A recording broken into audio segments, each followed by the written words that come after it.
কনক, আপনি, আমি, ইলিয়াস, আমরা তো কেউ অ্যান্টি বিএনপি না। আমরা তো জিয়াউর রহমান, প্রো জিয়াউর রহমান, মানে জিয়াউর রহমানকে আমাদের আমাদের পলিটিক্যাল আইকন মানি, তাই না? তো আমরা তো কেউই, আমরা সবাই ন্যাশনালিস্ট, তাই না? আমরা এবং ট্রু সেন্স, মানে মানুষ যাতে সাধারণভাবে বোঝে, আমরা তো সবাই রাইটিস্ট, তাই না? তো আমরা, আমাদেরকে তো শত্রু ভাবার কোনো কারণ ছিল না। আমরা তো শত্রুও না, আমরা শত্রু হতেও চাই না। বিএনপি তো আসলে আমাদের পিছনে লাগছে, হ্যাঁ, আমাদেরকে শত্রু বলা শুরু করছে। এবং কিভাবে দেখেন, আওয়ামী লীগের কোন সিনিয়র নেতা কোনোদিন আমাদের নাম ধরে কোনোদিন কিছু করেছে? আমাদের নামে মামলা দিচ্ছে, আমাদেরকে দেশ ছাড়া করছে, কিন্তু নাম ধরে এরকম করে কিন্তু আক্রমণ করে, ওনারা নাম ধরে আক্রমণ করা শুরু করছে। এবং এটা তো আমাদের পেছনে লেলায় দেয়, আমরা তো পার্সন ব্যক্তি। এবং ধরেন মির্জা ফখরুল যখন বলে কুতুব দাঁড়ায় গেছে সোশ্যাল মিডিয়ায় কিছু কুতুব, ওনারা কোথায় নিয়ে যেতে চান দেশকে আমরা জানি না। ওনারা জানবেন না কেন? উনি জানবেন না কেন? আমরা জানি না মানে আমরা কোথায় নিয়ে যেতে দেশকে? আমি বলছি সবসময়, আমরা বাংলাদেশে ভারতীয় আধিপত্যবাদ চাই না, আমরা বাংলাদেশে আওয়ামী পুনর্বাসন চাই না, আমরা বাংলাদেশে একটা সাম্যের সমাজ চাই, একটা ইনসাফের রাষ্ট্র চাই। চারটা সিম্পল জিনিস মির্জা ফখরুল ভাই, আপনি জানেন না কেন? আপনারাই বাধা হয়ে দাঁড়ায় আছেন আমাদের সামনে, আমাদের স্বপ্নের সামনে, মানুষের স্বপ্নের সামনে। এবং আপনারা জানতে হবে আমরা এটা চাই। এবং আমরা আমাদের মনে করার কারণ আছে, আমাদের মনে করার ক্রেডিবল কারণ আছে যে আপনারা আওয়ামী লীগকে পুনর্বাসিত করতে চান। কেন চান সে প্রসঙ্গে আসবো যদি আলোচনার সুযোগ থাকে। 2 নাম্বার, আপনারা ভারতের সাথে একটা নেগোসিয়েশন করেছেন, এটা আমাদের মনে করার ক্রেডিবল কারণ আছে। হ্যাঁ, এই জিনিসগুলোকে ক্লিয়ার করতে হবে আপনার।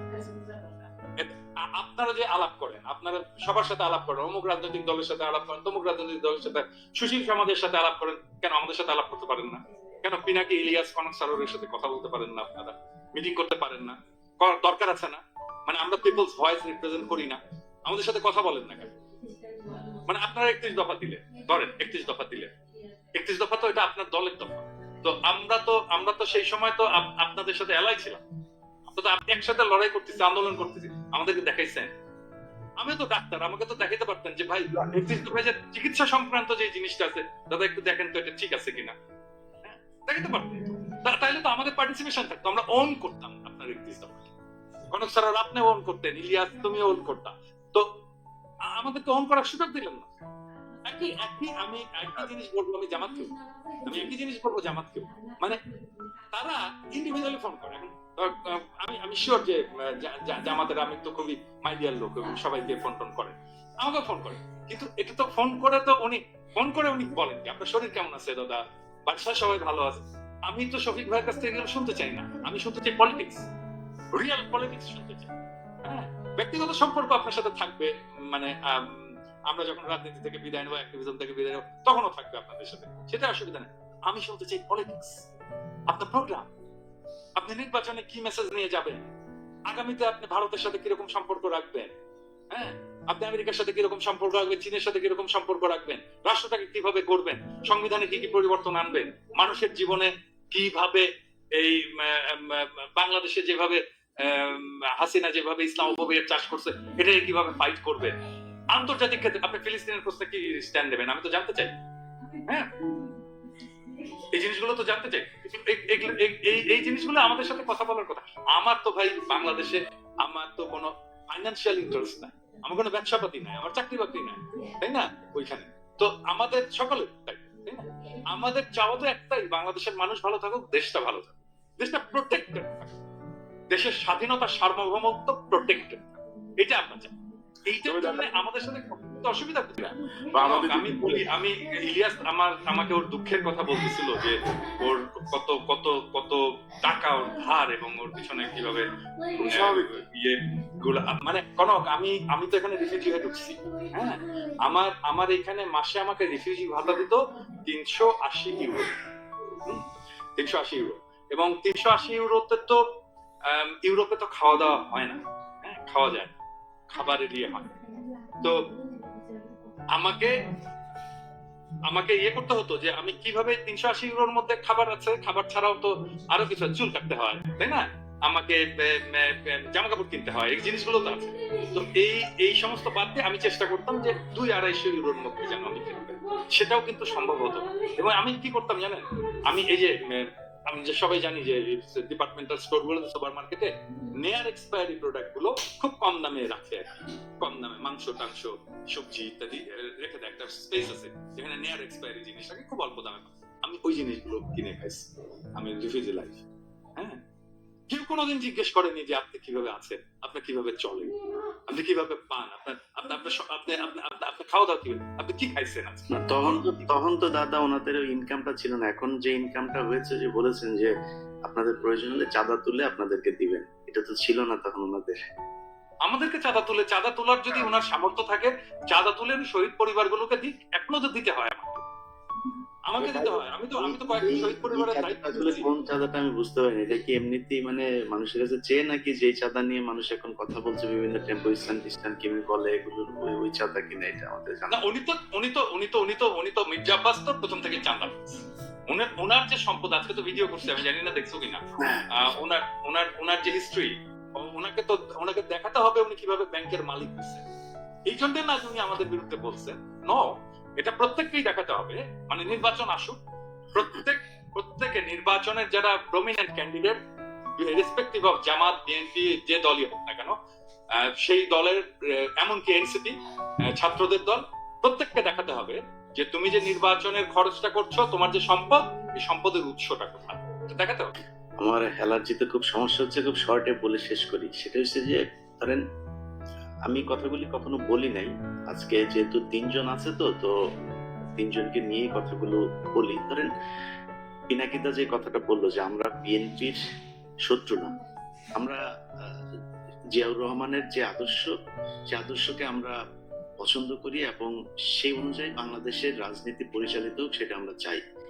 খালেদা জিয়া দেশ চালিয়ে, তারেক রহমান তো দেশ চালান নাই কোনোদিন, যেহেতু খালেদা জিয়ার দেশ চালানো আমরা দেখেছি। খালেদা জিয়ার যেই পদ্ধতি, খালেদা জিয়া এই দেশকে নিয়ে ভারতের ব্যাপারে তার যে চিন্তা চেতনা পলিসি ছিল, সেটাকে আমরা একদম 100% আমরা সাপোর্ট করি।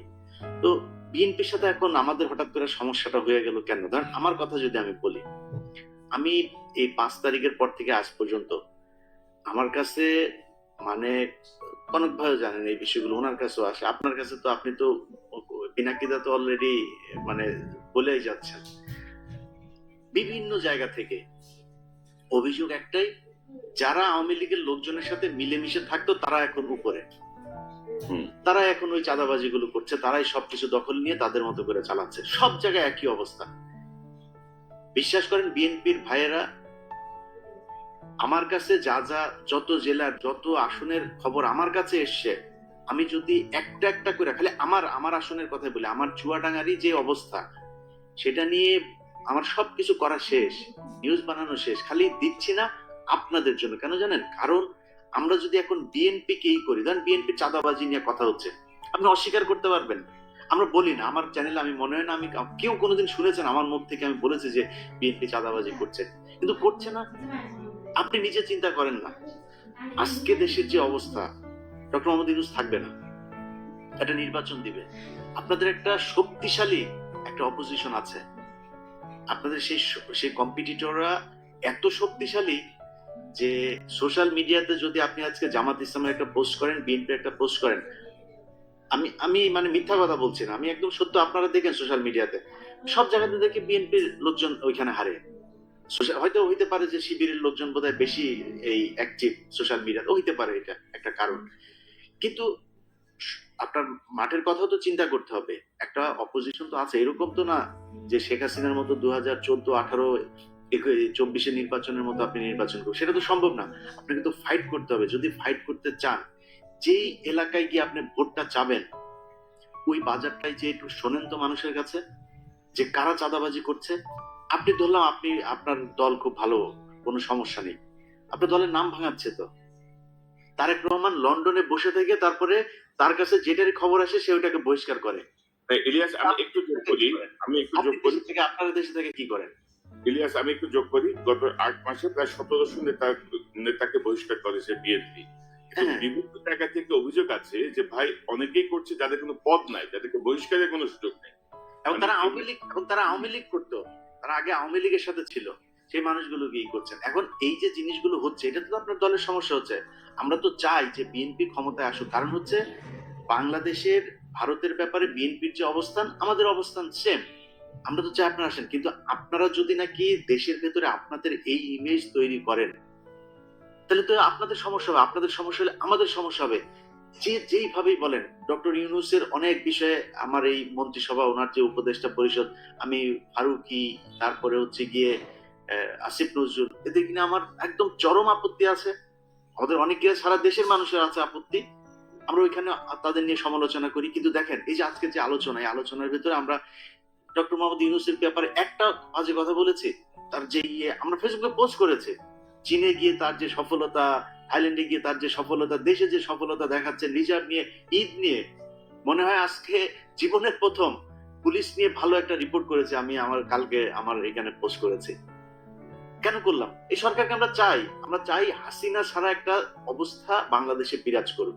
এখন আপনারা যদি মনে করেন, আপনাদের বিএনপির দেখেন কথাবার্তাগুলো দেখেন, আমরা ভারতের সাথে সমস্যা চাই না, আমরা আওয়ামী লীগের এই চাই না, আওয়ামী লীগ নিষিদ্ধ হোক চাই না। এটা নিষিদ্ধ হওয়া, আওয়ামী লীগের বিএনপির এবার এমপি হবে এরকম লোকজনও টকশোতে যায় বলছে। ওনারা কারা আওয়ামী লীগকে নিষিদ্ধ করা? মনে হচ্ছে উনি আওয়ামী লীগের একজন লোক। আপনাদের কথা তো জনগণের বিরুদ্ধে যাচ্ছে। আমি তো ফারজানা রূপা না, আমি তো শাবান মাহমুদ না, আমি ইকবাল সুবানো না। আপনি মনে করেন না আপনার কথাবার্তা জনগণের বিরুদ্ধে যাবে, আর আমার যে সম্মানটুকু আমি অর্জন করেছি সেটা আপনার কারণে ন্যাংটা হয়ে তারপরে আপনার দলের পক্ষে কথা বলতে হবে? এটা আমি বলবো না, কখনোই বলবো না। আপনার বিরুদ্ধে বলছি না একটা কারণে, সেটা হচ্ছে যে আমরা চাই যে বিএনপি চুরি পাটপারি যাই করুক, ভারতের ব্যাপারে তাদের একটা অবস্থা, এবং তারেক রহমান যদি দেশে ফিরে যায় এই চিত্রটা পরিবর্তন হবে। ওই কারণে বলছি না, অন্য কোনো কারণ না। আপনাদের এই কেন্দ্রীয় নেতাদের অনেক ন্যাংটা করে দিতে পারি, খালি করি না ওই কারণে। তো আমাদের বিষয়টা বুঝতে হবে। আর পিনাকিদা আজকে একটা পোস্ট করেছে, সেই পোস্টের কথা বলি। ভারতের এইবার যেই 100টা এই যে ইন্ডিয়া অ্যালায়েন্স যেটা ছিল, এই কি বলে, কংগ্রেসের নেতৃত্বে যেটা ছিল, তাদের এই মনে করি এই আসনের 50টা এনে দিয়েছে, ধ্রুবরাজ এনে দিয়েছে। তো সোশ্যাল মিডিয়া কিন্তু ওয়ার্ক করে এখন, ইট ম্যাটার্স। অতএব আপনাকে মাথায় রাখতে হবে যে মানুষকে এত অবজ্ঞা করে কথাবার্তা বলা ঠিক না। মানুষ এখন ভোট চাইতে ঘরে ঘরে যাবে না, মানুষ সোশ্যাল মিডিয়াতে, ফেসবুক, ইউটিউবে মানুষ ভোট দেওয়ার সিদ্ধান্ত নেবে, তার মাথায় ঢুকবে কি হচ্ছে সব দেখে তো মানুষ। সো সমস্যাটা আপনাদের সমাধান করতে হবে। নতুন করে যাদেরকে বিএনপি মনে করে, বিএনপির বিশাল ধ্বজভঙ্গ বাহিনী একটা তৈরি করেছেন সোশ্যাল মিডিয়াতে, নিজেরা এসে তারপরে বলছে, তাদের অনেকে কান ধরে তারপরে উঠবোস করে এই আওয়ামী লীগের পক্ষে যোগ দিয়েছিল। আজকে যে মনির হায়দারের কথা বলেন, সেই মনির হায়দার 2 দিন আগে এখানে আওয়ামী লীগের লোকজনের সাথে বৈঠক করেছে, কার কার হত্যা মামলা থেকে করা যাবে তাদের তালিকা নিয়েছে, সেগুলো তিনি আশ্বাস দিয়েছেন বিবেচনা করা হবে তার উপদেষ্টা, প্রধান উপদেষ্টার কথা বলে। ছবি আছে, কালকে নিউজ দিব। আমার এটা কাদের সাথে, যুক্তরাষ্ট্র ছাত্রলীগের প্রেসিডেন্টের সাথে তার বাসায় বৈঠক করেছে তিনি, সেইখানকার ছবি আছে, কালকে যাবে আমার এখানে সেই নিউজ।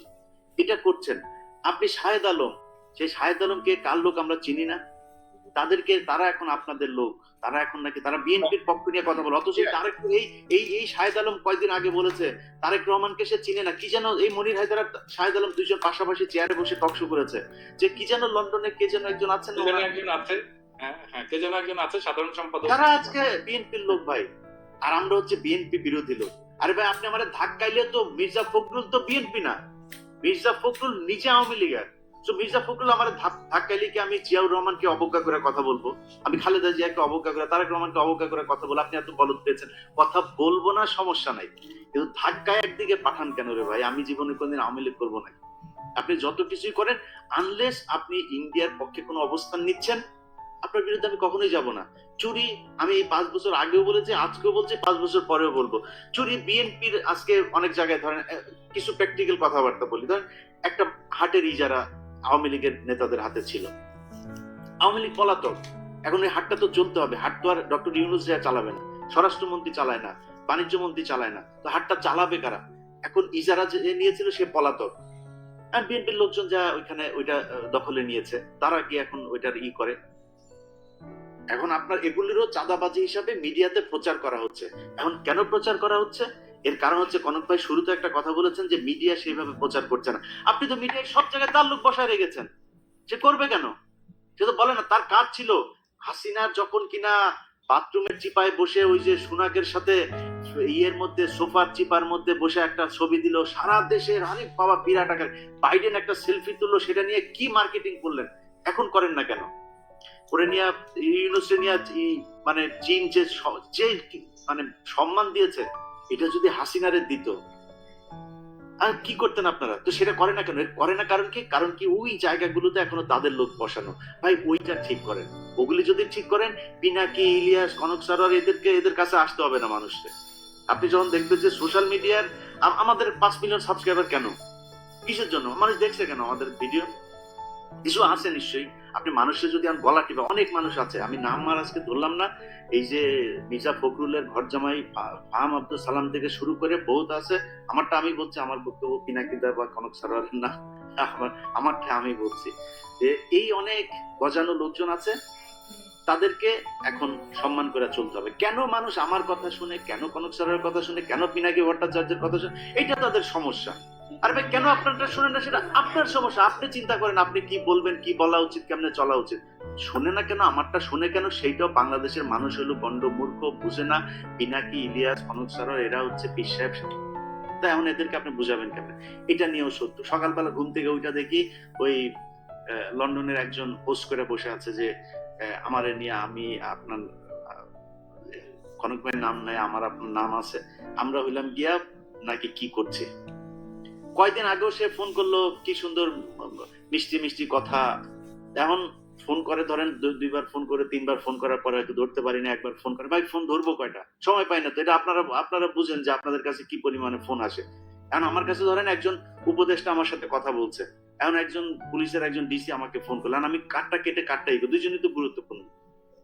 আমাদের তো গুরুত্বপূর্ণ অনেক মানুষের সাথে কথা বলা লাগে, কথা বলি, এর মধ্যে একটা ফোন মিস হয়েছে, ফোন দিতে পারিনি, নিজের ব্যক্তিগত কাজ আছে। এখনো তো ভাই গাড়ি চালাই, এত ধান্দাবাজি করে তো খাই না, এখনো সপ্তাহে একদিন গাড়ি চালানো লাগে। তা আপনি কি মনে করেন যে আপনার মানে এই করবেন, যা মনে চায় তাই বলবেন, আপনাদের মতো করে চলতে হবে, না চললে আবার বিরুদ্ধে কথা বলবেন? তবে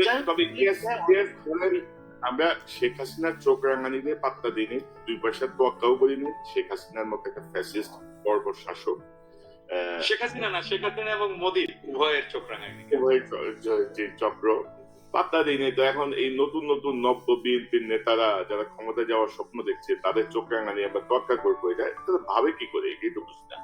তো আমরা অনুষ্ঠানের শেষ দিকে আমরা একটা প্রসঙ্গ নিয়ে কথা বলতে চাই দাদা।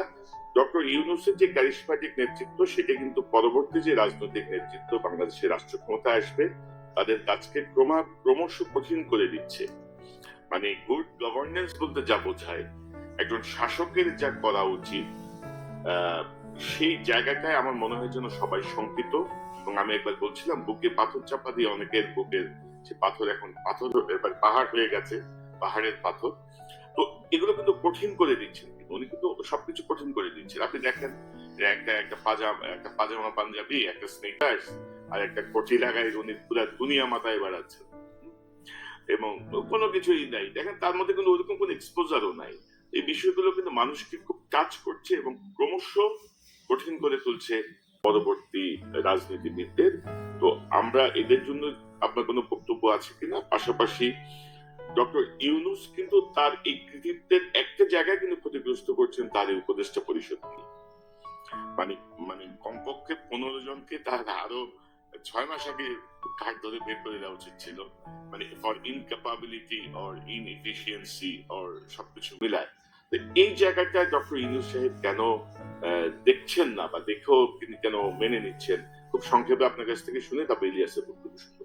মানে আমি যেহেতু প্রেসিডেন্টের সাথে কাজ করছি, সেই জন্য আমি জানি ওনার ম্যানেজমেন্ট স্টাইলটা, এটা উনি এটা করবেন না, উনি ওনার টিমকে এইভাবেই ডিল করেন। আমি কিন্তু খুবই ঘনিষ্ঠভাবে কাজ করছি অল্প সময়, কিন্তু আমার আর্লি ক্যারিয়ারে খুবই ঘনিষ্ঠভাবে কাজ করছি। আমি ওনার পাশে রুমেই এবং গ্রামীণ ব্যাংকের যে হেলথ স্বাস্থ্য কর্মসূচি, সেটার আমি কোঅর্ডিনেটর ছিলাম ঢাকায়। তো আমি ওনার ম্যানেজমেন্ট স্টাইল জানি কিভাবে কাজ করে, তো সেই জন্য এটা উনি করবেন না। কিন্তু এই এই এই যতগুলো জিনিস কনক আপনি বললেন যে উনি যে হাই স্ট্যান্ডার্ড সেট করে যাচ্ছেন এটা পলিটিক্যাল লিডারশিপ এটাকে ফলো করতে পারবে কিনা। নাম্বার 2 হচ্ছে যে উপদেষ্টা মণ্ডলীর কিছু উপদেষ্টার অপদার্থতা, এটাকে উনি কিভাবে ম্যানেজ করবেন, এর সবকিছুর একটা সলিউশন আমি কিন্তু দিয়েছিলাম। আমি জানি না এটা বেশি আমি দিয়েছিলাম জন্যই বোধহয় বেশি মানুষ এটা নিয়ে আলোচনা করেনি। সেটা হচ্ছে ট্রানজিশনাল গভর্নমেন্ট। এই ট্রানজিশনাল গভর্নমেন্টে সব রাজনৈতিক দলের প্রতিনিধিত্ব থাকবে এবং এই উপদেষ্টা পরিষদের বেস্ট পারফর্মিং উপদেষ্টারা থাকবেন। আর রাজনৈতিক দলগুলো থেকে বিভিন্নভাবে বিএনপি হোক, জামাত হোক, এমনকি সেটা এনসিপি হোক, তারপর এডি পার্টি হোক, এমনকি নূরের দল, বাম, যারাই হোক, সবাইকে মিলে একটা নতুন মন্ত্রিসভা তৈরি করা এবং যেই ইয়েতে উপদেষ্টা পরিষদে তারেক রহমানের অন্তর্ভুক্তি উপপ্রধান উপদেষ্টা করবে। এই ট্রানজিশনাল গভর্নমেন্টের ফর্মুলাটা যদি সবাই গ্রহণ করত তাহলে আমাদের কিন্তু অনেক সমস্যার সমাধান হয়ে যেত। মানে ধরেন তখন তারেক রহমান প্রস্তুত হয়ে যেত, তার যে সিলসিলা, প্রফেসর ইউনূসের যে সিলসিলা, সেইটার সিলসিলাটা তারেক রহমান পরে বহন করতে পারতেন। ট্রেন হতেন প্রফেসর ইউনূস কিভাবে রাষ্ট্র চালাচ্ছেন, কার সাথে কার কি সম্পর্ক, সেই সম্পর্কটাকে উনি ট্রান্সফার করে দিয়ে যেতে পারতেন তারেক রহমানের কাছে। এবং তারেক রহমানের ইমেজের যদি কোনো সমস্যা আছে, কিছু প্রবলেম আছে, ইমেজের প্রবলেম আছে, যেটা তৈরি হোক অথবা সত্য হোক, সেই ইমেজটা ক্লিন আপ হয়ে যেত এই সময়ের মধ্যে। ওনার নেতৃত্বের গুণাবলী বিকশিত হতো এবং আমি অপদার্থ উপদেষ্টাদেরকে বের করে দিতে পারতাম। বিএনপিরও যারা মন্ত্রী হতে চায়, যারা ক্ষমতায় আসতে চায়, তারাও ক্ষমতার স্টেক পেলো, ভাগ পেলো। তারা ক্ষমতায় এসে তাদের কাজ দেখাতে পারলো যে তারা কেমন এগোবে। আবার আরেক দিক থেকে দায়টা কিন্তু পুরোপুরি প্রফেসর ইউনূসের, বিএনপিকে নিতে হচ্ছে না। কিন্তু যদি এটা ফেলও করে তাহলে দায়টা প্রফেসর ইউনূসের। এইভাবে এই পুরো প্রবলেমটাকে সলভ করা যায় এবং এটা যদি বিএনপি চায়, এটা আসলে মূল স্টেক তো এটা বিএনপি, বিএনপিকে মানতে হবে। বিএনপি যদি চায় আমি এটাকে ফ্যাসিলিটেট করতে পারি অন্যান্য সব পার্টির সাথে, এমনকি প্রফেসর ইউনূসের সরকারের সাথে ফ্যাসিলিটেট করে এটাকে যেন রূপ দেওয়া যায় সেই চেষ্টা আমি করতে পারি। বাইরের একজন লোক লাগে, আমি ভলান্টিয়ার করলাম, আমার চেয়ে অনেক যোগ্য লোক আছে, তারাও করতে পারে। কিন্তু যেহেতু আমি এটা আইডিয়াটা কনসিভ করেছিলাম, সেই জন্য আমি যদি এটার সাথে যুক্ত থাকি, আমি মনে হয় যে এটাকে ফ্যাসিলিটেট করতে পারবো, আমি সবাইকে সবার সুবিধাগুলো বুঝিয়ে দিতে পারবো। জি দাদা, এই